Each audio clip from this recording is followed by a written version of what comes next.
tous une raison de vivre et aujourd'hui, je vais te parler de l'étrange Dr Len. Bonjour, c'est Pascal, la voix qui parle à ton cœur. Dans les années 1980, le Dr Len a accepté de travailler dans un centre de traitement des patients criminels à Honolulu. Ce centre de traitement était devenu tristement célèbre pour ses conditions de travail chaotiques et dangereuses à cause de la violence des patients, tous des malades mentaux criminels. Les employés étaient constamment en danger et le taux de rotation du personnel était très élevé. Du coup, les patients étaient régulièrement attachés ou abrutis de médicaments pour des raisons de sécurité. Le Dr Len a commencé à étudier le dossier de ses patients seul dans son bureau. On peut comprendre qu'un médecin consciencieux étudie attentivement le dossier de ses nouveaux patients. Mais là où le personnel commençait à s'interroger, c'était qu'après plusieurs semaines d'études, le Dr Len n'avait toujours rencontré aucun patient. Et pourtant, progressivement, l'atmosphère du centre a commencé à changer radicalement.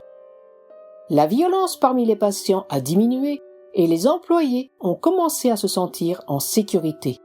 Les patients eux-mêmes sont devenus plus pacifiques.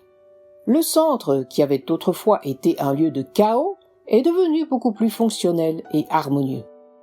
Qu'avait donc fait le Dr Len ?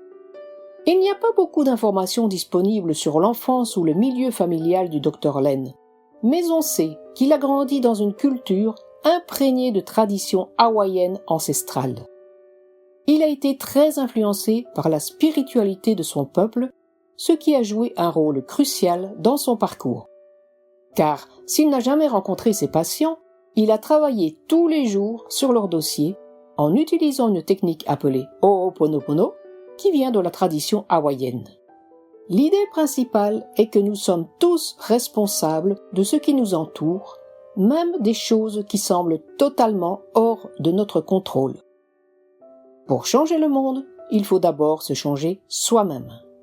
Donc, au lieu de passer du temps avec ses patients, le Dr Len passait son temps à étudier leur dossier et à pratiquer Ho'oponopono en répétant chaque jour ces 4 phrases « Je suis désolé, pardon, merci, je t'aime ». Il demandait pardon, exprimait de la gratitude et déclarait son amour pour ces personnes, même s'il ne les rencontrait jamais. Environ 2 ans après le début du travail du Dr Len, le centre avait tellement changé que la direction a décidé de le fermer, car les patients étaient devenus stables et pouvaient être soignés dans des unités plus conventionnelles. L'histoire du Dr Len nous montre que nous avons le pouvoir de créer des changements significatifs dans notre environnement et nos relations. Et cela simplement en travaillant sur nous-mêmes et en nous réconciliant avec nos propres pensées et sentiments. Si tu as aimé cette vidéo, mets un pouce vers le haut. Et pour ne pas manquer la prochaine, abonne-toi à la chaîne. À la semaine prochaine!